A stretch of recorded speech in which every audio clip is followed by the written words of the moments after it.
can. So I said, like, for us men, when you trust in the man's leadership, it's the ultimate. For us, we feel like it's the ultimate, or we think it's the ultimate showing of love and submission.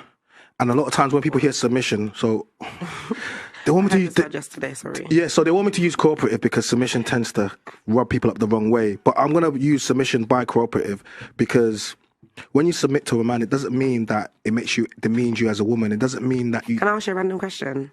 Because this is based on what you're saying about submissive. Okay, go on. I was asked yesterday, randomly, someone was like, I don't think you'll be submissive. Like how you're saying you don't feel women will submit. Someone said to me, they don't think I'll be submissive. And I was like, why is that? Because I probe questions. And they was like, I just don't feel like if I woke up in the morning, you'd make me breakfast. Where have you got this analogy? So you looking at me on that question, do I look like someone that wouldn't cook breakfast in the morning? It's not that you don't, I don't know what a breakfast cooker looks like in the morning. But like, the person was like, maybe I would like that, and you don't look like the type of person that would do that. And I'm like, where's this coming from? Would you, I think, I don't know you personally, but it's sometimes like girls that give off like the 50-50 mindset where it's like, well, why don't you cook me breakfast? Or like they feel like it should be 50-50. Like, I don't know. Yeah. Maybe you said something that came off as like 50-50.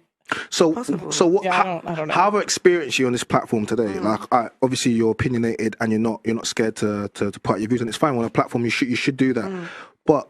Like what Pearl said, men, we just really want peace. Like, you can be the most intelligent woman. I know you're intelligent. I know you could listen. You could be the top debater. You could be doing. But when I just come home, I beg you just. But why would I give you this when we come home? It wouldn't be this actual scenario. No. But what I'm trying to say to you is we don't know. We just take you for how it is. So we say, right, if I experience in a setting like this, then what's it going to be like in a relationship setting? What's it going to be like? We don't know what it is, but the bit that would attract me to you to maybe get your number or whatever, you would miss past that. That'll be your loss, not mine. I would be missing. I know, but you'll be assuming that's the type of but what's my loss? What's your loss? It's all about whatever's not, you know what I'm trying to say to you, but it could be avoided by, I'm like, oh, you know what? I went on this platform and, she was a little bit, but I actually liked her energy. Like, it's something I have to because I debate for a living, but it's something I have to kind of turn off sometimes with guys where I'm like, oh, I know you're wrong, but I just need to shut, because men don't want to do that. They just want you to shut up and be silent. I think there's nothing wrong with telling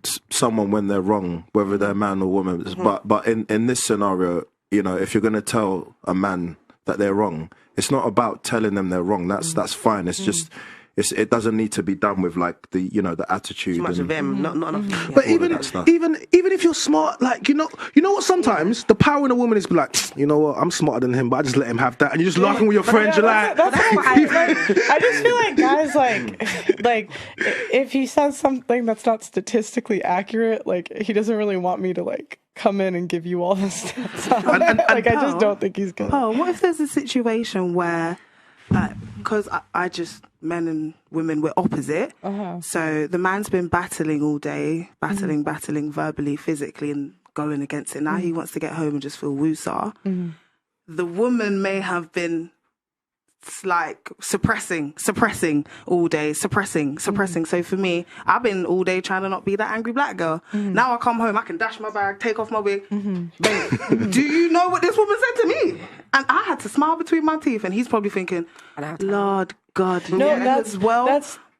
but we're opposite, so that's maybe why it could clash. Yeah, no, I've talked to guys about this, and they just need a decompression time. They need 30 minutes, not straight in the door. Yeah, to just and honestly, if we can, I think they prefer it if we go to our friends about little stuff, but big problems. But it comes back to the trust and the decision making. Well, I'm saying if most of my friends are female, which is highly that I want to trust a man right now, it's going to be mine. Well, I'm saying okay, does he really need to know that Tracy at work was giving you the side eye? No. Where am I going to offload? Summer investment. I need a man to tell me. Juicy. Okay, I'm basically going to my man saying, babe, what should I do? Should I punch her? Should I chill?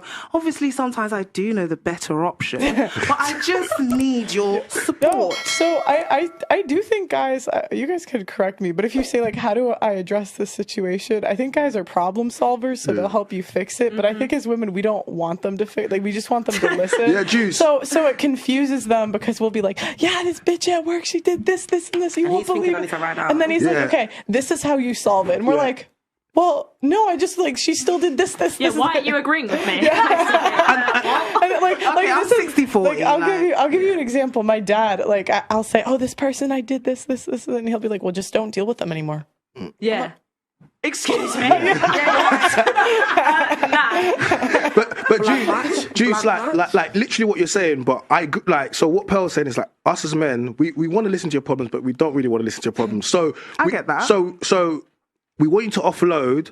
But after a certain amount of time, we're gonna want to give you a strategy to fix this boss, right? But you don't want to actually fix it. You just want to moan about your boss. So at that point, it's kind of like you have to go to your girls after that, because all you really want to do is just talk, right? But us as men, we don't want to spend an hour talking about the same thing. We want to get to an end of it, and we want you to resolve it. But you're going to go back to your boss and say to me the next, oh, you know what? I like my boss again. Can I give you one example? Yeah, go on. There's some men that will ostracize a woman from their friends, their family, get them to their cells. Not saying there's some, that's what I said, some. Get them to their cells. Some men can do this without being abusive. They could just be selfish and just be like, I love my woman. I love my woman. Cool. Like, you do you, baby. Some people like them obsessed. Some people don't.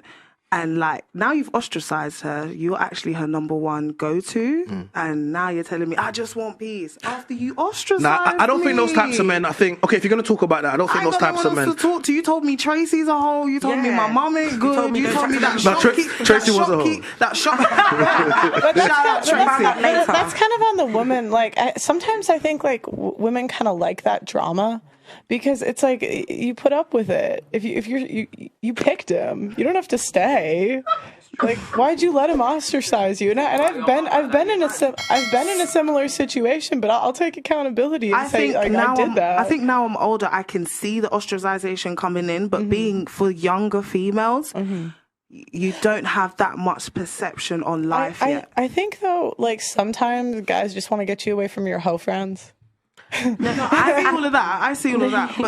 But I'm talking about. Come on, guys. We're not. But then your mama as well. We're talking about. I'm not talking about like guys that make you feel like you shouldn't be talking to anyone else but me. You know, someone's very like obsessive, like almost obsessive. Like they don't need to be the only thing. When I've made you now my only thing, we'll be doing. No, I don't. You see how you said the same. I don't think you should do that. Like he shouldn't do that. Yeah. But you see how you said the same demographic of women that would rubberneck are the same as that thing. I'm just giving that example. Like a lot of guys, not all, but a lot of guys that will be like, a lot of guys that would find like, oh, she's just telling me stuff. She's always coming to me, telling me about her this and that and that and this.